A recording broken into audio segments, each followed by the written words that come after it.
And the thing is, it's hard enough for me to hold down my job, just keep it together to go to work and do these other things. So for now, Fez Night isn't going away right away. I might start taking some breaks or something, but I'm kind of feeling like I got really into YouTube, you know, when I first started. Not like, you know, enough to like try to become partner or anything, or, you know, get thousands of subscribers, but I became pretty excited about it. And I don't know, is the luster wearing? I don't know. Why am I talking about this? I'm going to go put this back up on my shelf. But while I'm thinking about it, F is for Fez Night. I did take a few notes here, things that I didn't want to forget about. I want to say, look, this is another sad thing. And I mean, I don't want to curl up in a ball just because of this. It's the economy, and I've got worries and things around a bit with my job. I didn't have to work Friday because there wasn't anything for me to do. I got paid, which is good, but this can't keep up. I'm going to run out of vacation days. And and then at some point, I don't even want to think about it. But the other thing that's nagging me is if the economy keeps going the way it is, they're talking about raising interest rates.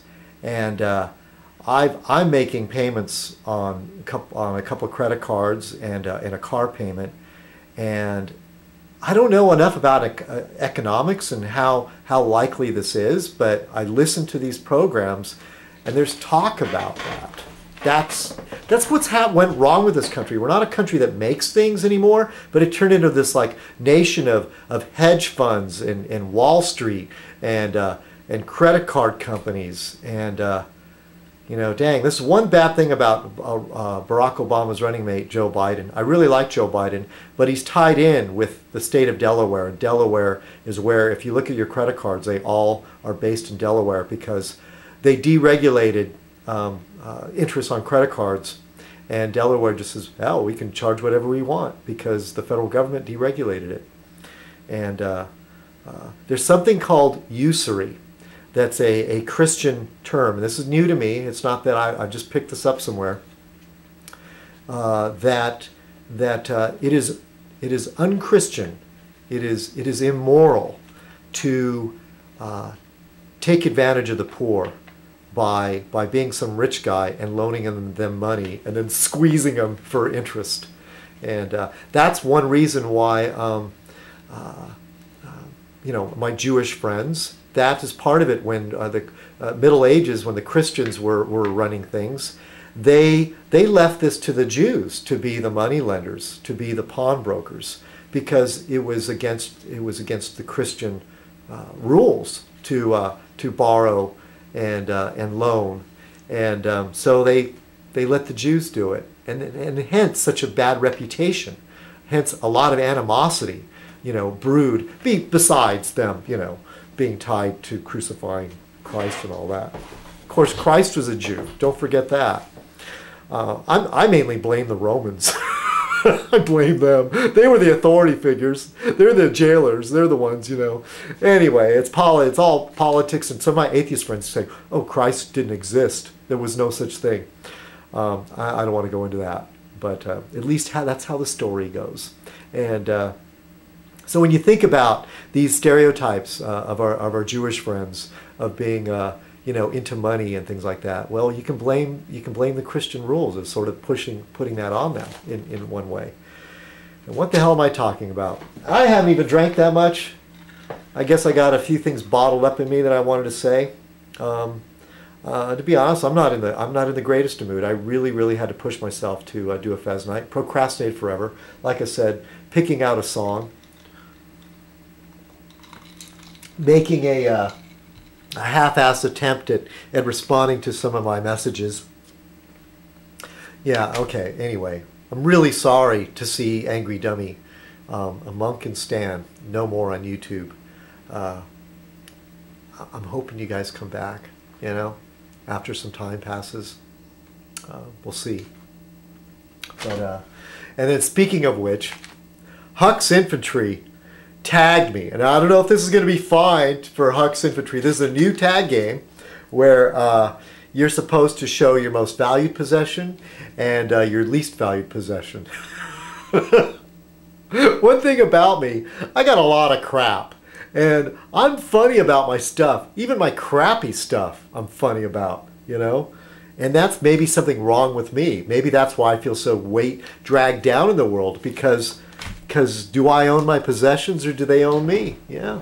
I mean, this old computer, I hardly ever use it, but I just save it in case of a backup. I need an backup in case of an emergency or something. You know, in case my laptop goes on the fritz. Anyway, what's my most valued possession? My most valued possession is Baz. Baz the puppet is my mascot. Right now, he's my most valued possession. I don't know, I could say my car, you know? I like my car. Damn that I don't own it. I have payments to make on it. Oh, I'm Baz. And he has his own little homemade Fez. See? Or I could say, you know, I don't know, sentimental value. I've got things that have sentimental value. I do. Got a lot of junk that has sentimental value. Well, I would say my least valued possession. How about this crappy set of earphones that broke, and I'm too much of a pack rat to throw them away. I'm like, oh yeah, maybe I could use the plug for something. Oh, I know what it was. It was a warranty from Radio Shack. You pay extra. That's a sucker's game. You pay extra for this warranty, but then you got to go through all this bullshit to get your free headphones. I never got around to it. Oh, so anyway. Hey, Huck, I hope that did it for you. My most prized possession. Oh, I got a lot of knickknacks and things like that I'm pretty even about it, you know. I can't show maybe my set of hammers that I use at work, but I can't show them to you here because they're at work. I get teased because I have this big array of hammers, and you know, ball peen hammers, metalworking hammers, and the other guys, they just don't get it.